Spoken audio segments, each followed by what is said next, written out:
কি হয়ে দেখছি ওখানে লাগাম কত না ভাই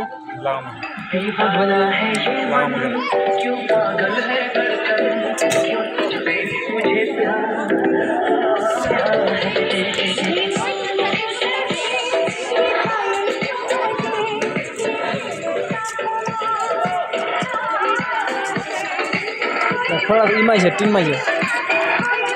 বাবা হবে এই মাছ লোহার এঙ্গেলটা পাতিটা আমি বেড়াছি না বেশি গুলি মারিছে তেমন করে হাওলা নিয়ে দিলে পালাও চোখ খতম হয়ে যাবে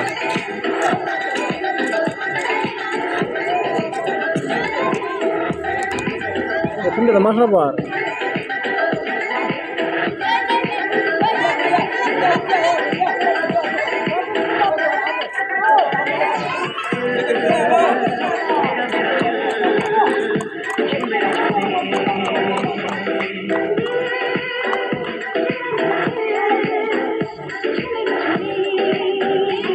দেবতাইলা মুখ দিয়ে ডাইরেক্ট রেস্ট করবো এর জন্য রেস্টটা আমার ঘর দেখে গিয়ে